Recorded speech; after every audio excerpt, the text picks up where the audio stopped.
दोस्तों सब्सक्राइब कीजिए competition boss channel को और दबाइए इस नोटिफिकेशन बेल को। जीके, संस्कृत और करंट इश्यूज के हर टॉपिक्स, हर टेक्निक्स और हर टिप्स आपको मिलेंगी सबसे पहले। नमस्कार दोस्तों, मैं हूं नितेश। आपका स्वागत है यूट्यूब चैनल कंपटीशन बॉस पर। दोस्तों हम पढ़ रहे हैं संधियां।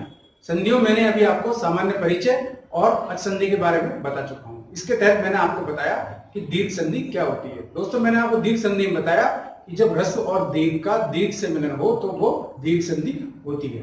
दोस्तों आज मैं आपको बताऊंगा गुण संधि और उससे आगे की संधियां। देखिए मोटी सी विशिष्ट पहचान जो है गुण संधि की वो है उसके ऊपर केवल एक मात्रा होती है और अगर ये मात्रा डबल हो जाए यानी इसमें वृद्धि हो जाए तो वो वृद्धि संधि कहलाती है।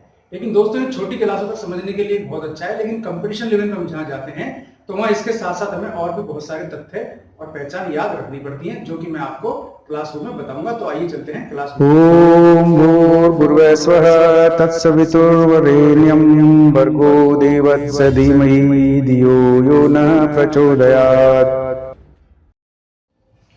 दोस्तों हम देखते हैं गुण संधि। गुण संधि का जो सूत्र है वो है आद गुण है।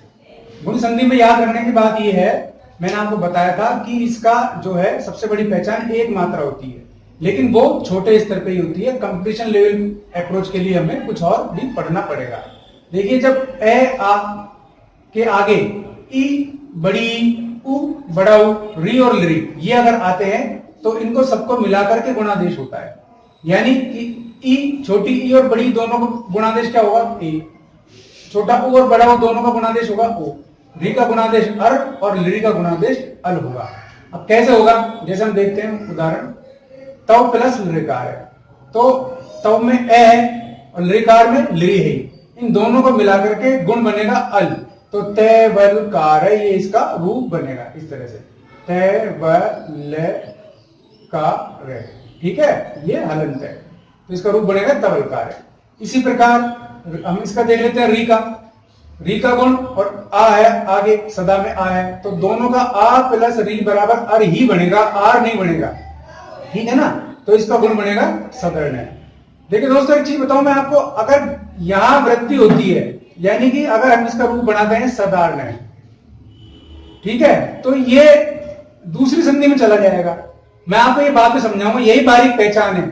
ठीक है ना, जहां हम कंपटीशन लेवल हमें देखना पड़ेगा कि हम कैसे सक्सेस होते हैं। जैसे हम देखेंगे महर्षि, ये गुण संधि का उदाहरण है, लेकिन अगर हम इसको ऐसे कर देंगे आ तो ये संधि बदल जाती है यहाँ पे। ये मैं आपको समय आने में बताऊंगा, इसी के बीच प्रकरण आने पर, तो थोड़ा सा आप ध्यान रखें कि इसमें हमेशा छोटा ही चलेगा। तो ए और आगे आगे ई उ री और री हो तो इनको क्रम से गुण ए ओ अर और अल हो जाते हैं, इसको हम गुण संधि कहते हैं। ठीक है, जैसे राका आ प्लस ई बराबर ए हो गया तो मोटी पहचान तो मैंने आपको बताई थी, इसमें एक मात्रा होती है तो राकेश ये गुण संधि का उदाहरण है। अब हम देखते हैं ए और आ के आगे यदि ए ओ आई औ ये आ जाते हैं, इन सबको हम एज कहते हैं तो वृद्धि संधि होगी। वृद्धि कैसे होगी?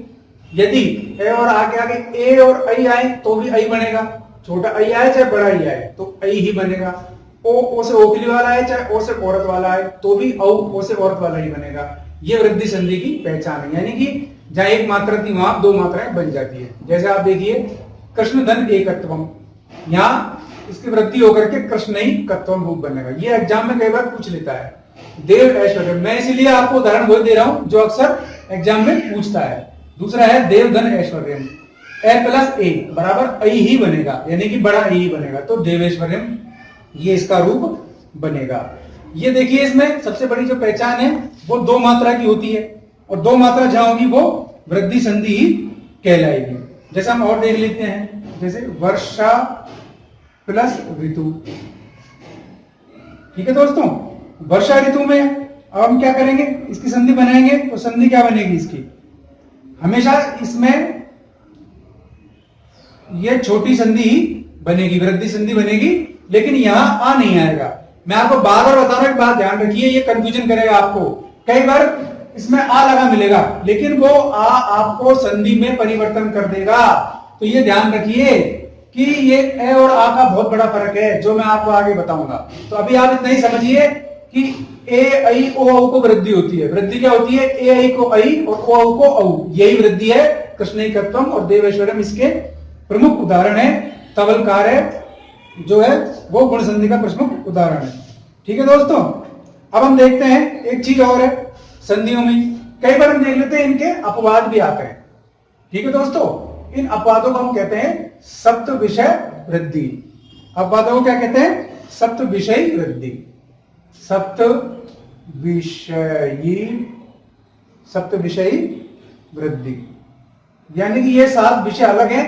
यहां आपको लगेगा जब आप उसका डेफिनेशन देखेंगे तो संधि अलग नजर आएगी, लेकिन जब शब्दों को मिलाएंगे तो वहां वृद्धि संधि होगी। वहां आपको जो मैंने पहचान बताई है कि 2 मात्राएं होंगी तो वृद्धि संधि होगी, वहां वो पहचान आपको बहुत काम आने वाली है। तो दोस्तों आज के लिए बस इतना ही।